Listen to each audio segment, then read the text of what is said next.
भीम के सौगंधिक वन में पहुंचने पर यक्ष राक्षसों से युद्ध होना तथा युधिष्ठिर आदि का भी वहीं पहुंच जाना और सबका वापस लौटना। वैशंपायन जी कहते हैं, कपिवर हनुमान जी के अंतर्धान हो जाने पर महाबली भीमसेन उनके बताए हुए मार्ग से गंधमादन पर्वत पर बढ़ने लगे। मार्ग में वे हनुमान जी के विशाल विग्रह और अलौकिक शोभा का तथा दशरथ नंदन भगवान श्री राम के महात्म्य और प्रभाव का चिंतन करते जाते थे। सौगंधिक वन को देखने की इच्छा से जाते हुए उन्होंने मार्ग के रमणीय वन और उपवन देखे तथा तरह-तरह के पुष्पित वृक्षों से सुशोभित सरोवर और नदियां देखी। इसी प्रकार और आगे बढ़ने पर वे कैलाश पर्वत के समीप कुबेर के राजभवन के पास एक सरोवर के निकट पहुंचे। भीमसेन ने वहां पहुंचकर उसका निर्मल जल जी भरकर पिया। महात्मा कुबेर इस सरोवर में जल क्रीड़ा किया करते थे। उसके आसपास देवता, गंधर्व, अप्सरा और ऋषि रहते थे। उस सरोवर और सौगंधिक वन को देखकर भीमसेन बड़े प्रसन्न हुए।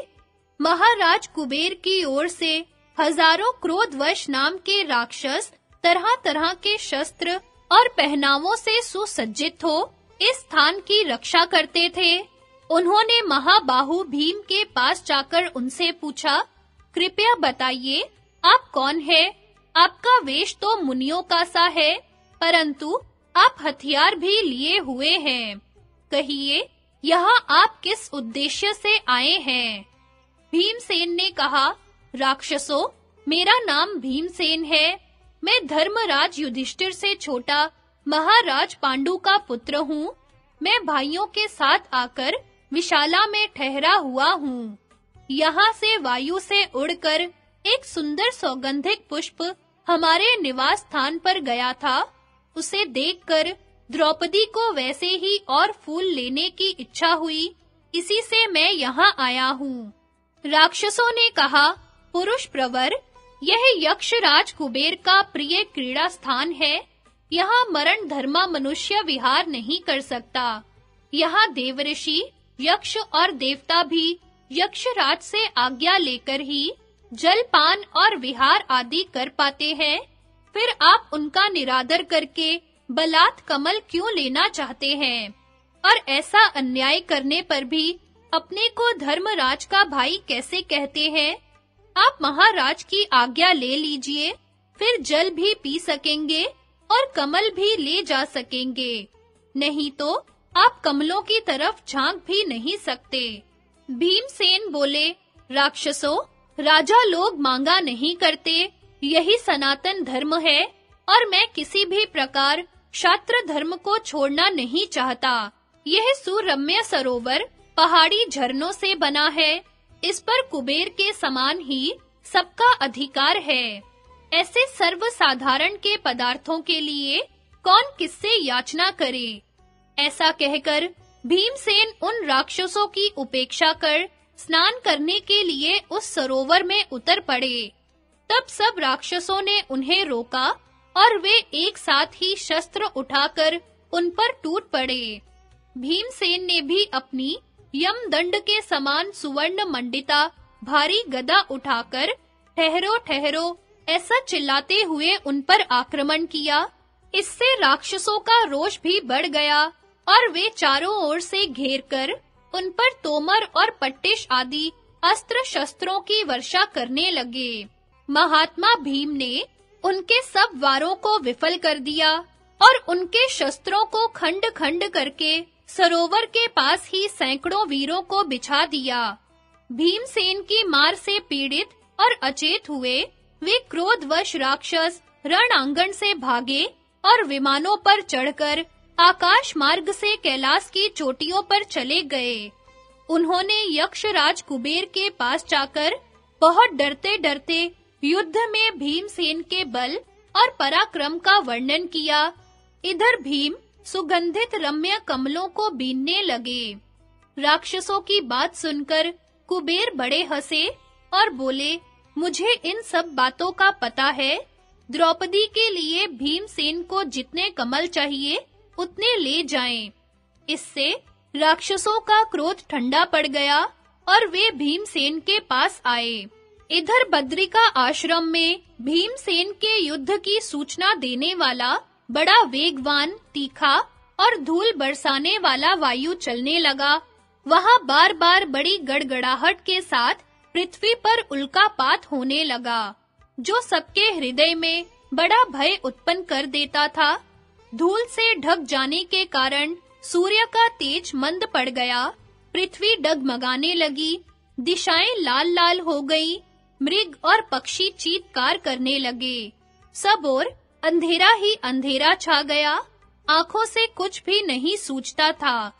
इनके सिवा वहां और भी अनेकों भयंकर उत्पात होने लगे।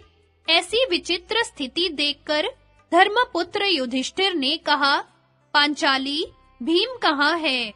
मालूम होता है वह कहीं कुछ भयंकर कर्म करना चाहता है अथवा कुछ कर बैठा है, क्योंकि ये अकस्मात होने वाले उत्पात किसी महान युद्ध की सूचना दे रहे हैं।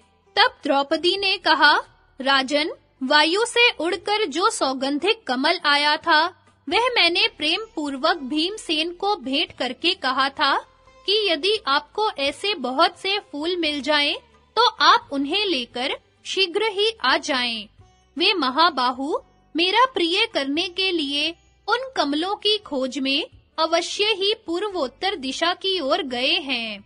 द्रौपदी के ऐसा कहने पर महाराज युधिष्ठिर ने नकुल सहदेव से कहा, जिस ओर भीम गया है उसी ओर हम सबको भी शीघ्र ही साथ-साथ चलना चाहिए। राक्षस लोग तो ब्राह्मणों को ले चले और भैया घटोत्कच तुम द्रौपदी को ले चलो। देखो, भीमसेन ब्रह्मवादी सिद्ध पुरुषों का कोई अपराध करे उससे पहले ही यदि हम आप लोगों के प्रभाव से पहुंच जाएं तो बहुत अच्छा हो। तब घटोत्कच इत्यादि सब राक्षस जो आज्ञा ऐसा कहकर पांडवों और अनेकों ब्राह्मणों को उठाकर लोमश जी के साथ प्रसन्न चित्त से चल दिए, क्योंकि वे अपने लक्ष्य स्थान कुबेर के सरोवर को जानते थे। उन्होंने शीघ्र ही जाकर एक सुंदर वन में कमल की गंध से सुवासित एक अत्यंत मनोहर सरोवर देखा। उसी के तीर पर उन्हें परम तेजस्वी भीमसेन दिखाई दिए और उनके पास ही अनेकों मरे हुए यक्ष भी देखे। भीमसेन को देखकर धर्मराज ने बार-बार उनका आलिंगन किया और फिर मीठी वाणी में कहा, कुंती नंदन, तुम यह क्या कर बैठे हो? यह तो तुम्हारा साहस ही है। इससे देवताओं का भी अप्रिय हुआ है। यदि तुम मेरा भला चाहते हो तो ऐसा काम फिर कभी मत करना। इस प्रकार भीमसेन को समझाकर उन्होंने सौगंधिक कमल ले लिए और फिर देवताओं के समान उसी सरोवर में क्रीड़ा करने लगे। इतने में ही उस बगीचे के रक्षक विशालकाय यक्ष राक्षस प्रकट हो गए। उन्होंने धर्मराज, नकुल सहदेव, महर्षि लोमश तथा दूसरे ब्राह्मणों को देखकर विनय से झुककर प्रणाम किया। धर्मराज के सांत्वना देने से वे कुबेर के दूत शांत हुए और कुबेर को भी पांडवों के आने की सूचना मिल गई। फिर अर्जुन के आने की प्रतीक्षा करते हुए उन्होंने कुछ समय तक वहां गंधमादन के शिखर पर ही निवास किया।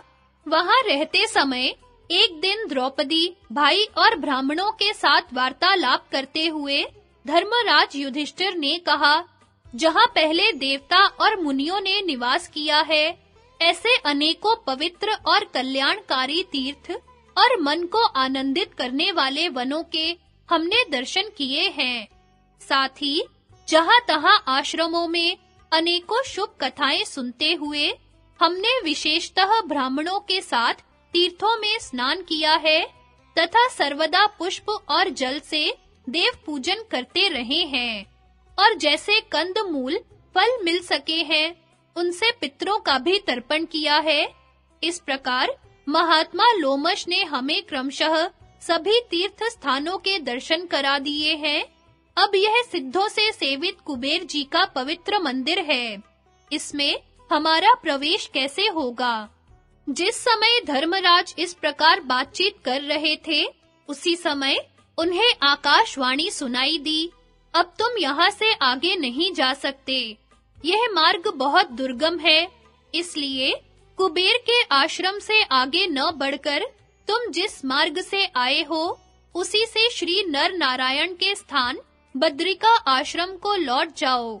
वहां से तुम सिद्ध और चरणों से सेवित वृषपर्वा के आश्रम को जाना, जो बड़ा ही रमणीक और सिद्ध एवं चारणों से सेवित है। फिर उसे पार करके तुम आरष्टि शेण के आश्रम में निवास करना। उससे आगे जाने पर तुम्हें कुबेर के मंदिर के दर्शन होंगे। इसी समय वहां दिव्य गंधमय पवित्र और शीतल वायु बहने लगा तथा पुष्पों की वर्षा होने लगी। उस अत्यंत आश्चर्यमय आकाशवाणी को सुनकर राजा युधिष्ठिर महर्षि धौम्य की बात मानकर वहां से लौटकर श्री नर नारायण के आश्रम में आ गए।